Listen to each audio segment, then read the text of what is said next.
Ladies and gentlemen, the President-elect of the United States, the Honorable Donald John Trump.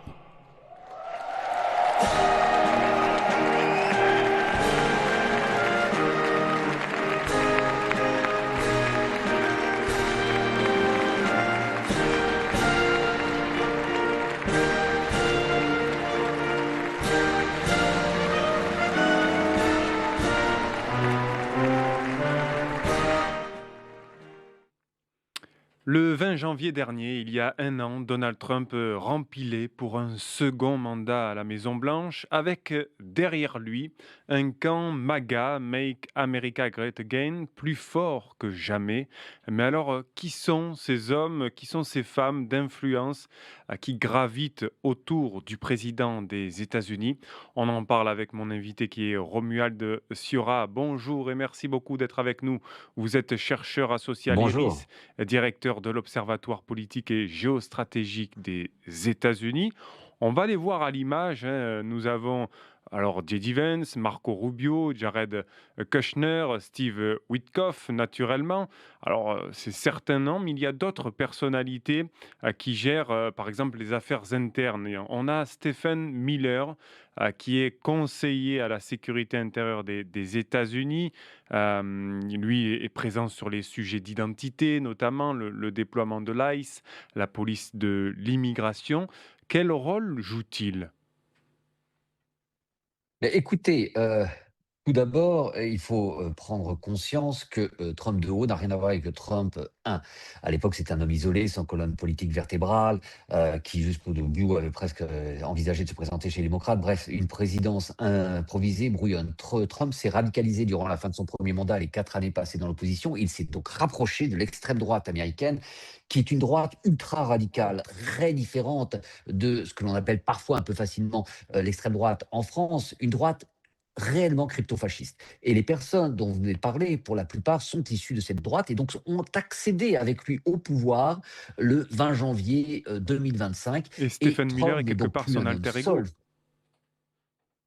Et tout à fait. Et je disais, Trump n'est plus un homme seul, c'est toute une équipe qui dirige le pays. Et Mhm. donc, Stephen Miller, dont vous parlez, est en quelque sorte son alter ego sur l'intérieur. Et effectivement, c'est lui qui articule cette police de l'ICE. Alors, ICE, la police ICE de l'immigration, c'est une police qui a été créée il y a 20 ans pour lutter contre l'immigration illégale et le terrorisme intérieur. Alors, il y a peut-être eu des bavures ici ou là, mais c'était une police comme on peut en trouver dans de nombreux pays. La plupart de ces agents étaient des gens tout à fait bien qui voulaient servir leur pays.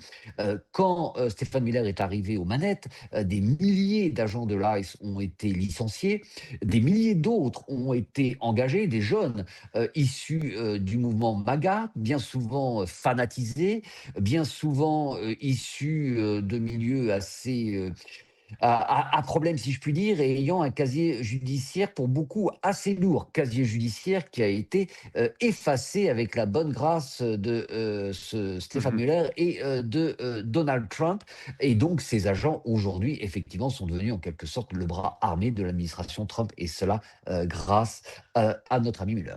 Est-ce qu'il se contente d'obéir aux ordres de Donald Trump ou est-ce que c'est l'inverse, c'est lui qui dirige? Alors, Donald Trump n'est pas une poupette entre les mains de toutes ces personnes. Mais comme je le disais précédemment, on assiste aujourd'hui à un travail collectif, dirigé, dicté, enfin oui, animé pardon, par une idéologie et par des objectifs très clairs. Pour l'international, mettre à bas le système multilatéral instauré en 1945. Pour l'intérieur, mettre en place un régime semi-autoritaire. Donc, Trump n'est pas dirigé, il est le président. C'est quand même lui Mhm. qui a la décision finale. Mais une fois encore, il n'est pas seul, il n'est pas la poupette, il n'est pas la marionnette de quiconque, mais il s'agit d'un véritable travail d'équipe. Et Trump, qui n'est pas un idéologue, Trump qui n'a jamais eu vraiment une colonne politique vertébrale, est non pas manipulé, mais influencé, certes, par les personnes dont nous sommes en train de parler. Alors, il y a une autre personnalité qui fait parler d'elle. Il s'agit de Suzy Wills, chef de cabinet de la Maison-Blanche, méconnue du grand public, hein. Elle est considérée comme la femme la plus puissante du monde, selon les propres mots de Donald Trump. Diriez-vous que c'est elle qui acte les décisions finales?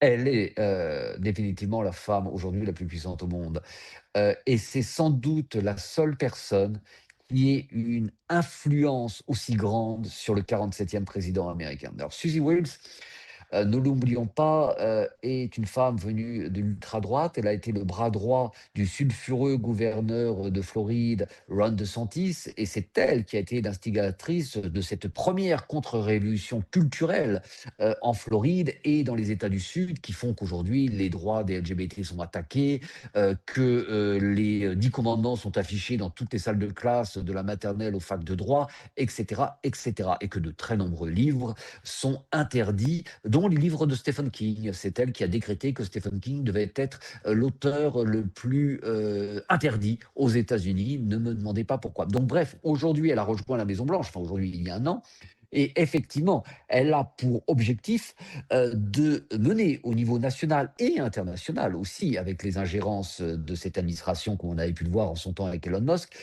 cette contre-révolution woke qu'elle avait commencé à mettre en place en Floride. Mais au-delà du sociétal, c'est une femme qui est active dans d'autres domaines et effectivement, elle a son mot à dire, plus que son mot à dire, que ce soit pour l'économie ou que ce soit pour l'international. Elle est l'une des architectes de ce nouvel ordre international post 1945 World Order que cette administration est en train de mettre, de faire devenir réalité en ce moment. Mmh.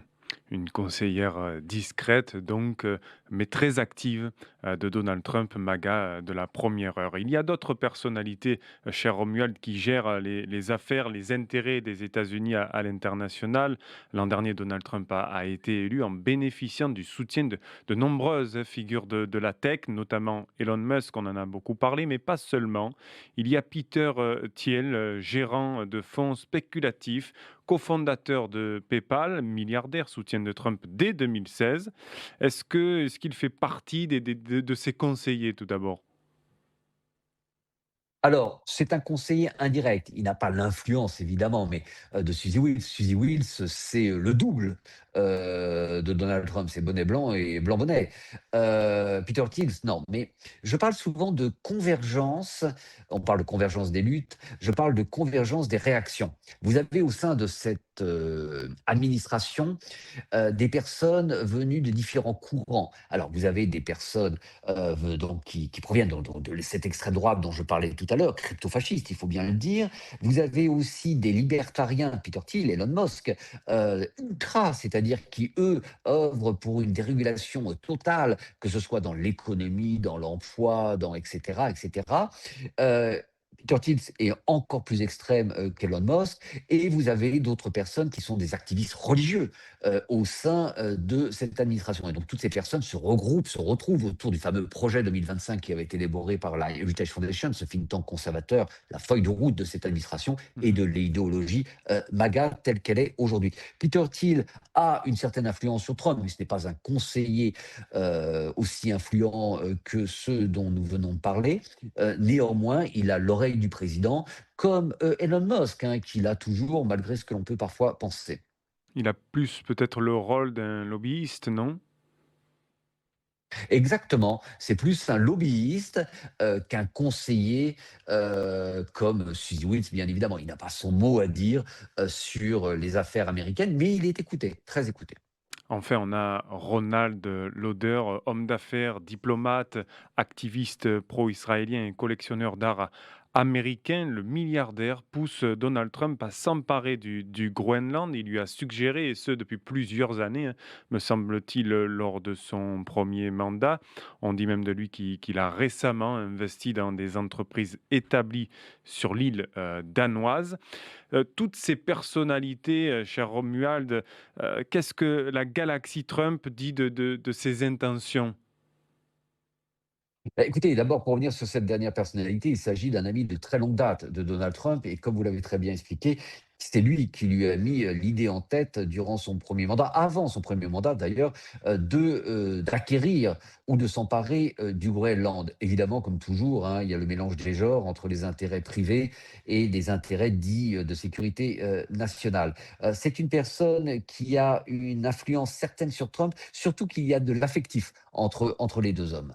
Maintenant, hem on peut parler d'une forme de petit directoire, hein, du monde. Toutes ces personnes qui, sont, réunies autour de Donald Trump, sont les personnes qui façonnent le monde dans lequel nous vivons. Pas uniquement pour, nous autres Américains, mais aussi, pour les Européens, les Asiatiques et cetera.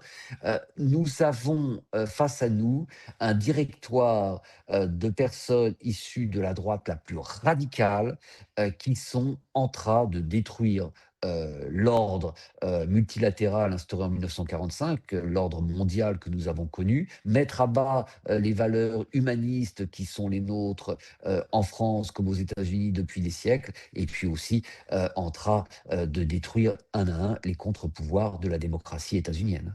Et tout cela peut, laisser croire à une situation qui s'empire, dans les prochains jours, les prochains mois et potentiellement une intervention au Groenland, par exemple. Écoutez, tout est possible. Pour le Groenland, il y a 3 scénarios. Le premier, Trump, effrayé par une guerre commerciale avec les Européens, on touche au portefeuille et ça peut faire mal avec Donald Trump, décide de laisser tomber, comme, il s'est désintéressé de l'Iran après avoir été convaincu par ses alliés du Golfe de ne pas bombarder, Téhéran et on peut très bien voir le président dans 2 jours qui nous dise: «Écoutez, les Groenlandais ne veulent pas de moi et ben, je les laisserai se débrouiller avec Xi Jinping et Vladimir Poutine». C'est une possibilité.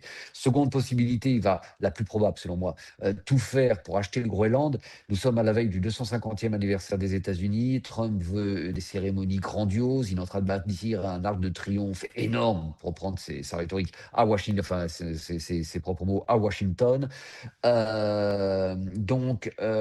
Obtenir le Groenland sur le plan symbolique serait pour lui énorme. Il serait le président qui aurait agrandi le pays, celui qui en aurait fait presque, du moins le troisième plus grand pays, ou quatrième en superficie. Donc ça serait, beaucoup pour lui, surtout qu'il a promis le Groenland en cadeau aux Américains, même si ces derniers ne semblent pas vraiment, en vouloir. Mais ça, c'est autre chose.